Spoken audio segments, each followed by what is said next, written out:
Okay, so this first technique is going to help us make solid color changes.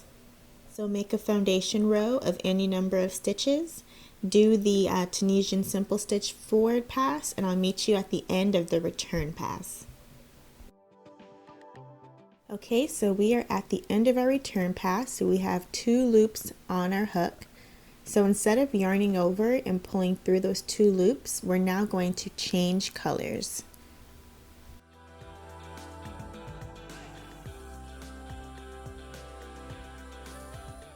Just add your new color and pull it through those last 2 loops to complete the return pass.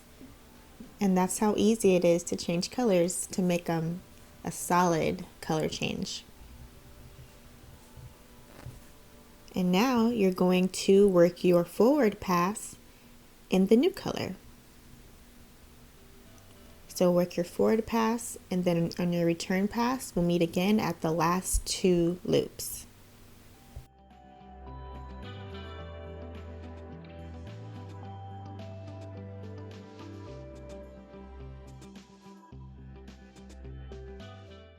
We are approaching our last 2 loops right here. So in Tunisian crochet, it's very important to lock your colors, because as the project grows and you're able to carry the yarn up the work, you don't want any holes. So you're going to pull the working yarn that you just worked with to the outer edge. So the outer edge, and then you're going to pick up your new color and pull it upward because it locks that yarn in place. So the point is, when you work the new color in those last 2 loops, it's going to lock that previous color in place and there won't be holes in your project.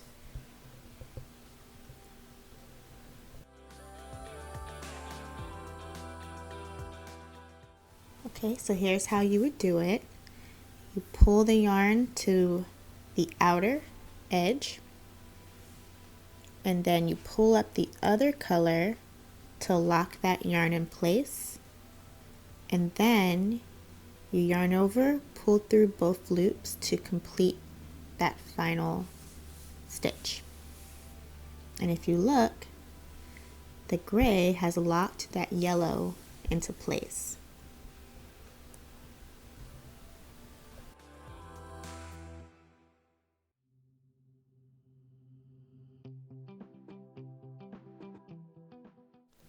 Now you're going to repeat by doing your return pass in your new color, and that's how easy it is. This technique works if you're changing colors every row. If you're not changing colors every row, then you're going to have to cut your yarn and then add the color back when you're ready. And that's how you do the solid color change.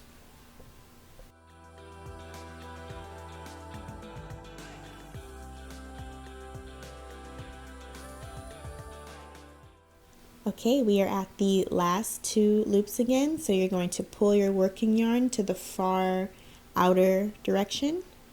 So in my case, it's the far right now. And then you're going to pull up the color change yarn, so that way it will lock it into place. Yarn over and pull through 2 to complete your stitch. And now do your forward pass, but first let me show you. You see how it's locking?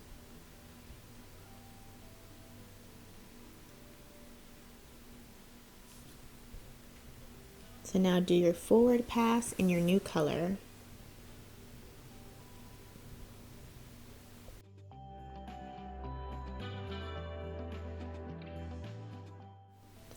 Okay, I have done a few more rows, and now I'm going to do a slip stitch bind off.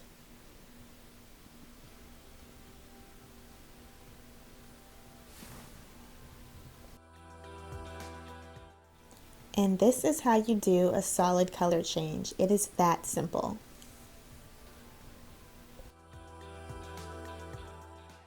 This next technique is actually one of my favorites. And guess what? You already know how to do it. Instead of changing your colors at the end of your return pass, you change your color at the beginning of the return pass, and it creates a totally different effect. So make your foundation row and then simple stitch to the end of that row. And right when we get to the ending, I will show you how to do it. So we have those 2 bumps on our hook, just 2 loops. So instead of yarning over and pulling through, you're going to change colors.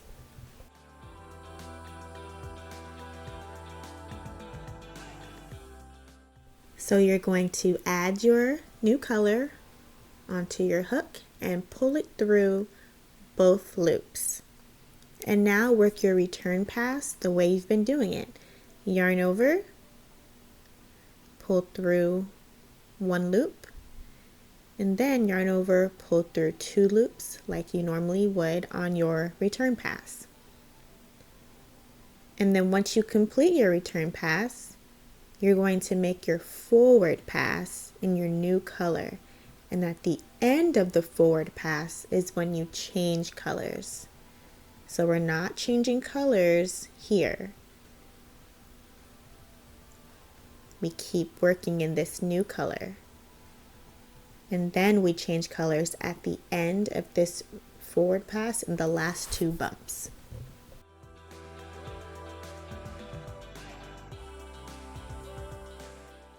Okay, so we are on our final stitch of the forward pass, so you make sure you have 2 loops on your hook. And now you're going to, let me show you from this angle what it looks like. So you're going to pull that yarn towards the outer edge, this time it's towards the left.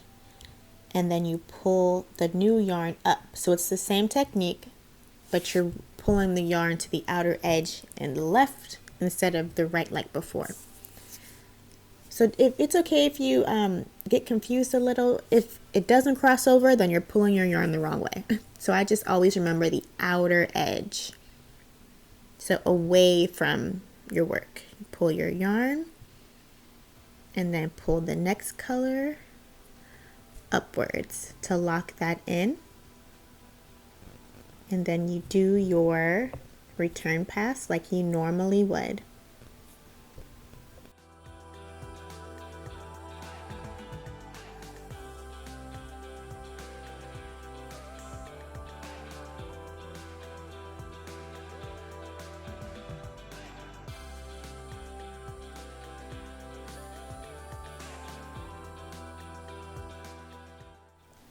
And let me show you what it will look like once your yarn is locked. You see how the gray is locked in by the yellow? So there's not going to be any awkward space in your holes as your project grows. And now all you have to do is repeat that. Color change in Tunisian crochet looks so intricate and so beautiful, but it is so easy to do. Let me show you again. So work your last stitch, pull that yarn to the outer edge so it could be locked in, and then pull the other yarn straight up, and then continue your return pass like you normally would.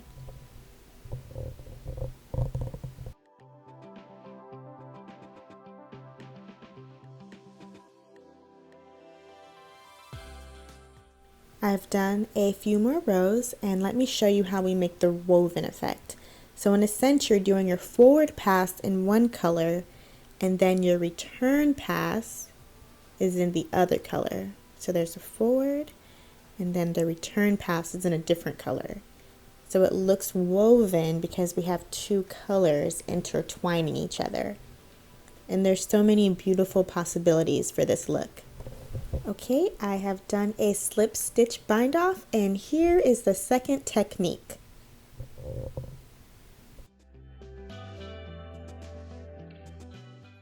In this next technique, each color change is going to need its own bobbin. I made my foundation row with 15 stitches because I wanted each color change to have 5 stitches. So I'm going to make 5 simple stitches, and once I get to the color change, I'm going to insert into the 6th stitch to get 6 loops on my hook, but I'm going to pull through with the new color. So you insert into the 6th stitch or wherever you want to change, but you pull through with your new yarn color. And now I'm going to make 5 more loops on my hook with this new color. So I'm using the simple stitch. And then once I get to the 6th stitch, I insert my hook, but then I add the new color and pull it through. 2, 3, 4, 5, 6. Yeah, added to me. So the 6th loop, 1, 2, 3, 4, 5. There it is.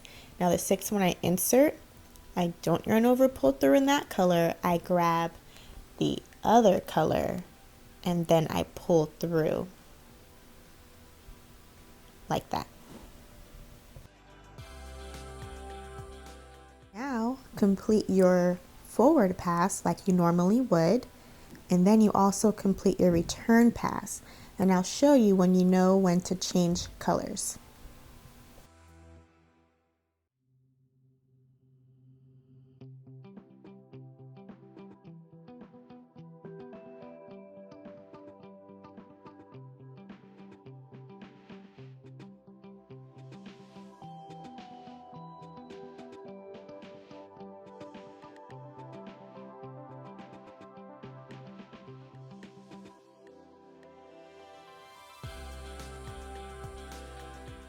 Here is where you know when to change colors. When one loop is one color and the other loop is the other color. When you're doing mid-row color changes, it's very important to lock your yarn because you don't want any awkward holes and spaces in your work. So when you're going on your return pass, you're going to pull your yarn to the right, and then you're going to pull the other yarn on top of that, and that's going to lock it into place. So you're going to pull your yarn to the right, pull up your new color, and then complete the next 2 loops in your new color, and then keep doing your return pass like you normally would. And once you have 2 different yarns side by side on your hook, it's time to change colors again. So it's easy to not forget because you just have to look.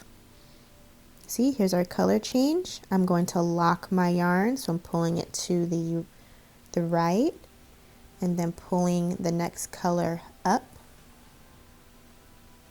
yarning over and pulling through both loops, and then complete my return pass as usual.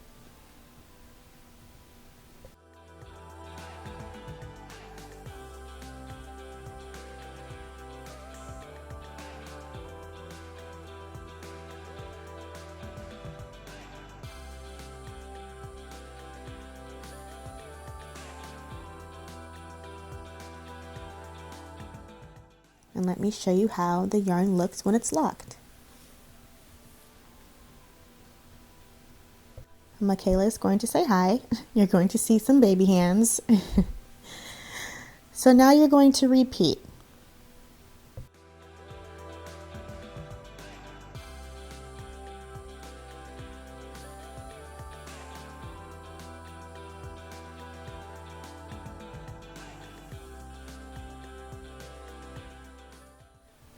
Once you have 5 loops on your hook, you insert into the next stitch, but then you pull through in your new color. But when you're working your forward pass, you're going to lock your yarn to the left. So you're pulling it the direction you're going in, because when you pull the other yarn up, that's going to lock your yarn in place. But make sure you pull the right one, not the tail. So an easy way to remember is whatever direction you are going, that's the direction you're going to pull that yarn to lock it into place. because in this technique, you lock the yarns in two different directions, on the return and the forward pass. And if you have random holes or it's not locking, that means you're pulling your yarn in the wrong direction.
Remember, once you have two different colors side by side, that's when you change to your new color.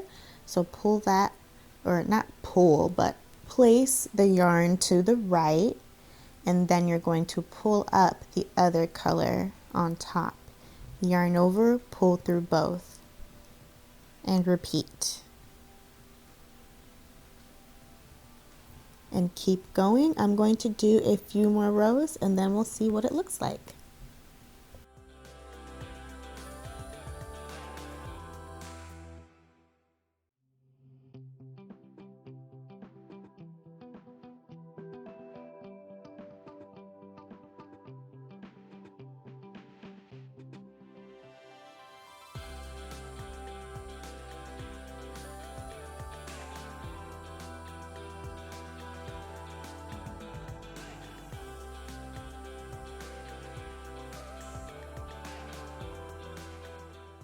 Alright, I have done a few more rows. Let me show you what our locked yarn looks like in the back. No holes and no spaces. Look at this. I did a slip stitch bind off and this color change is so seamless. It does not even look handmade.